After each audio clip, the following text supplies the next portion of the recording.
The best exercise for your biceps, it's not curls. All right, guys.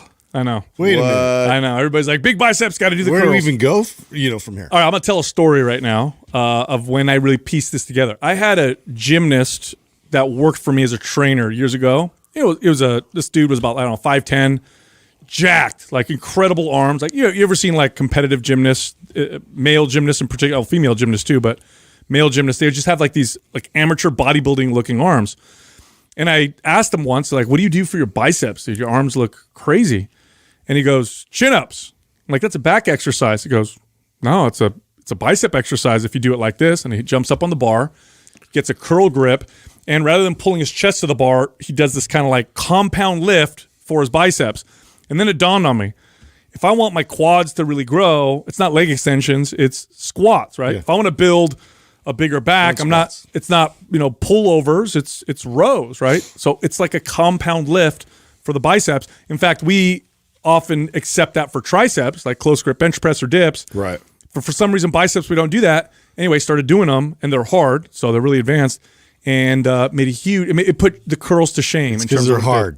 Yeah. I think that's where it is, right? It's so much easier to just look in the mirror and pump it up. Like is that what you think we do? You know what? Though, that's a really good point you bring up, and I wonder why that is. Everybody is pretty familiar with close grip bench press for your triceps. We talk about it all the time. It's not the first time I've heard anyone talk. It's popular, but you don't hear that often about supinated pull-ups as a great bicep exercise, like people. But that's a perfect comparison. It's very similar to what the incline press is for triceps, but for biceps. And no one talks about it. I think Justin hit it right. It's hard as hell. So first off, doing a supinated grip chin up or pull up is hard anyway.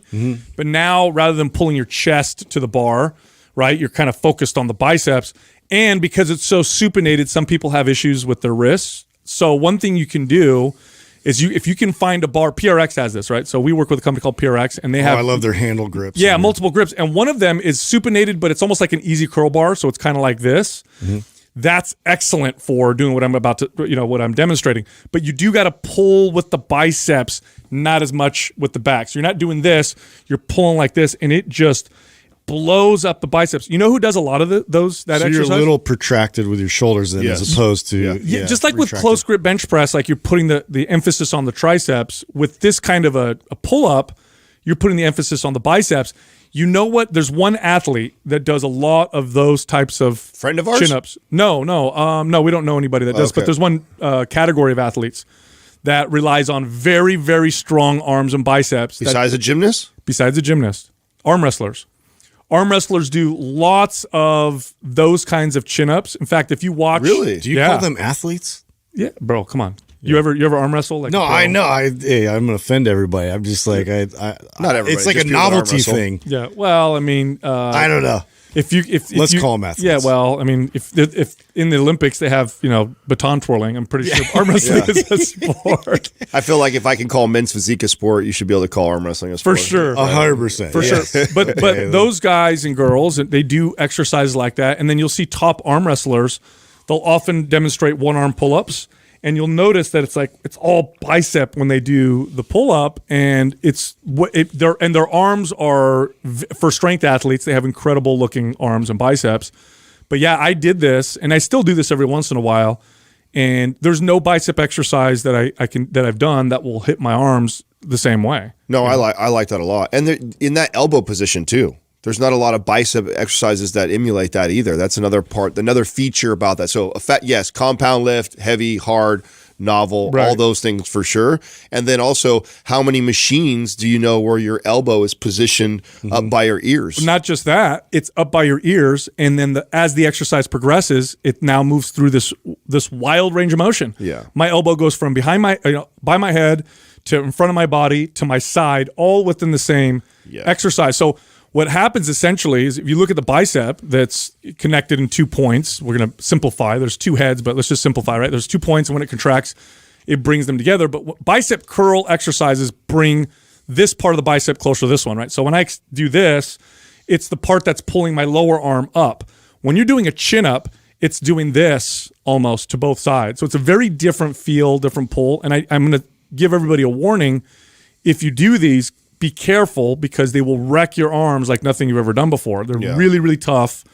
And the pump is absolutely insane, but it's a compound lift for the biceps. So you're probably right, Justin. That's probably why they are really hard because it's hard for people to do regular pull-ups. It's even harder when you're trying not to let the back involve. The back's the biggest part of that movement, and when you take it out and you try and use, I mean, it's going to be involved. Well, and plus you have so many cable machines and different like machines specifically geared for biceps because it's like a favorite muscle of people to work, and so you have all these other options that are like much easier to just get into.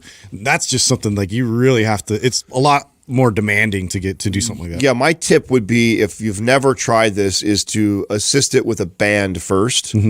So you can really concentrate on the form and hopefully get like 5 to 10 reps versus, struggling just to get 1 or 2. You can also make this a pumping exercise with a lat pull down bar. So you can use lighter weight, like you're going to do a lat pull down, grab that supinated grip, and then do what I said where you're focusing on the biceps on the way down. And because the weight's lighter, you can do more reps. You'll get a crazy pump. But it's a compound lift for the biceps. So I actually used to do lat pull down bar and bicep curls behind my head. So that was like an extra because again, trying to go after that elbow position. That's not a lot of machines, and you can't with gravity, right? You obviously do it with free weight stuff. So you have to find creative ways to target the bicep from that elbow position, and so that used to be an exercise that I love to do, which is the lat pull down bar behind the head. sitting down, and then I'm curling to the back of my neck. That's a gnarly squeeze, by the way. It is. It's a very, very strange squeeze. You don't feel like with any other exercise. But again, if you examine, if we listed the top 1 or 2 exercises per body part in terms of just sheer muscle and strength building, effectiveness. And I want to be clear, all exercises have value if applied appropriately. This includes isolation exercises, correctional exercises, and compound lifts.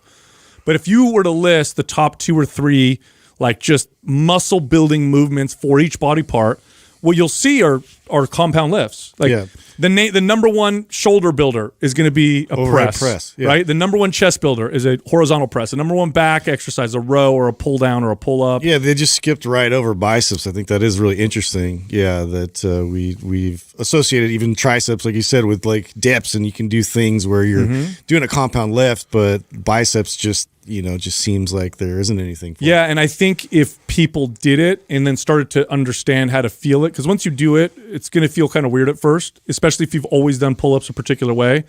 It's like a different kind of pulling yourself up. And again, the risk of injury is high because the tension's high and you might not have the technique or form.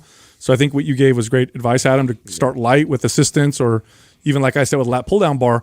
But once you get into the groove of it and feel it, you'll be like, what the hell? I've been missing out on such an effective bicep exercise. You could also use the tips that we've given around isometrics to help you figure this out too, right? So I'd get a band underneath there, have somebody do an isometric hold at the bottom, thinking about squeezing and flexing bicep, and then another one where you're all the way to the top, squeezing and focusing on there. Oh, like you're just holding yourself above the bar? Exactly. Just holding yourself at the top and holding yourself at the bottom will help you engage the biceps more when you try and practice a movement like that you're not used to. This is one of the other great values of isometrics is when you're trying to do an exercise that traditionally isn't for that specific muscle group, doing an isometric contraction for the muscle you do want to work in that will help you connect. They're just good for familiarizing yourself with that contraction, that movement, and what you're trying to produce out of it. It's funny. I've been going through studies on isometrics. Funny you bring this up, right? And the studies show that there's obviously when you work out, use resistance, the goals typically are strength and muscle building.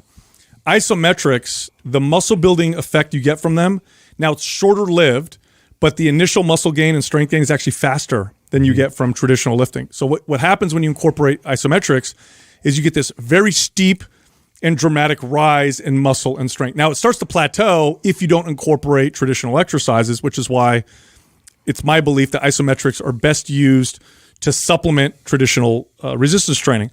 But man, if you read the literature on the strength gains and the muscle gains in short periods of time, it's nothing matches isometrics. Now, what's such an effective way to summon the troops? What's your theory on why it does have quicker results? That's why. Yeah, because it's neuromuscular. It's you're tapping into that central nervous system response of like, hey, like I'm going to need to activate more muscle fibers because I'm placing more intensity and demand on this particular squeeze. And so you can actually ramp that up and get more of a response. But now you actually have to then, from there, like you said, you have to go into those lifts where it actually places the load and everything else to account for. Yeah, so you think you're actually recruiting more muscle fibers isometrically contracting than doing a full contraction? It's a fact. Yeah. It's a fact. So once you're well trained, you're squeezing way more potential out. Yes. So really tapping into and activating muscle fibers is part of the goal, right, with resistance training. And what you'll find with experienced athletes, especially experienced strength athletes, is they can activate more of their muscle fibers than the average person. I don't know what the number is, but it's significant, right? Isometrics make that happen much faster, probably because there's a shorter learning curve. So like you take That's what I would have said. It's easier. It's easier to figure out where there's more room for error in a traditional full range of motion lift. Yes. There's like someone can do, for example, let's take a very basic, easy one, bicep curls.